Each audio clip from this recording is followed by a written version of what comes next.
Yuka Royer is here in studio. Yuka, you are starting with Donald Trump and his threat of tariffs. It's rattling the world. Well, Sharon, after signalling a 25% tariff on imports from Canada and Mexico, the new US president threatens to impose a 10% additional levy on Chinese-made goods coming into the US from as early as next month.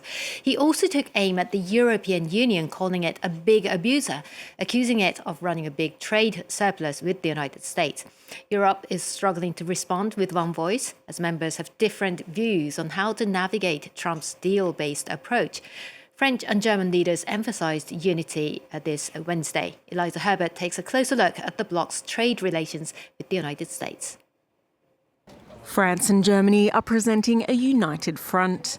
Their leaders say it is more important than ever that Europe asserts and defends its interests, now that there is a new administration in the United States. It's a matter of urgency that we use all European instruments to make sure that our companies and farmers have fair competition conditions in a world that is more brutal and uninhibited. President Emmanuel Macron and Chancellor Olaf Scholz met in Paris on Wednesday, following US President Donald Trump's renewed threats to slap tariffs on Europe. They don't take our cars at all. They don't take our farm products, essentially. They don't take very much. We have a $350 billion deficit with the European Union. They treat us very, very badly, so they're going to be in for tariffs. Europe has consistently exported more products to the United States than it imported. In 2023, it had a surplus of goods to the value of 155 billion euros. However, when it came to services, it was the US with 104 billion euros in surplus. It's not the first time the relationship has faced hurdles. In Trump's first term, he implemented tariffs on European steel and aluminium. In return, the EU imposed tariffs on Harley-Davidsons and American whiskey.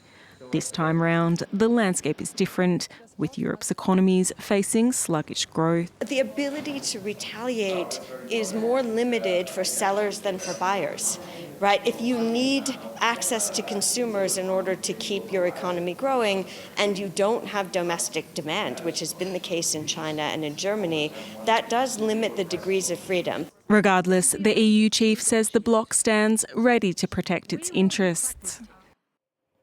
And how have China, Mexico and Canada been responding to those tariff threats? But China has been striking a cautious tone as it's facing weak domestic demand. Its foreign ministry on Wednesday repeated it was willing to continue dialogue while safeguarding national interests. Mexico's President Claudia Sheinbaum said her government would take a step-by-step approach while striking a conciliatory tone. Canadian officials have not ruled out imposing an export tax on Canadian energy to make it more expensive for Americans. Prime Minister Justin Trudeau, though, called for a win-win solution. President Trump said that he wants to usher in a golden age for the United States. That will require more steel and aluminum, more critical minerals, more reliable and affordable energy, more of everything to run the U.S. economy full steam ahead. Canada has all those resources. The alternative for them would be more resources from Russia, China, or Venezuela. Let's take a look at the markets then, Yuka. Wall Street extended gains this Wednesday with the S&P closing above 6,000 points. The Nasdaq rallied, boosted by AI and tech stocks following an announcement by Donald Trump about a new joint venture to build AI infrastructure with $500 million private investment. In Europe, Germany's DAX hit a new record high, boosted by sportswear maker Adidas, soaring 6% on a better-than-expected full-year earnings report. Sharon. Finally then, bad news for TV lovers. Netflix, it's raising prices again, even as it's just reported a record number of new subscribers. Well, the streaming giant added 18.9 million new subscribers in the last quarter, helped by smash hit series like Squid Game 2 and its expansion into live sports. Netflix now has more than 300 million subscribers worldwide, and it's now turning its focus from subscriber growth to boosting revenue. It announced another hike in its prices in the US, Canada, Argentina and Portugal.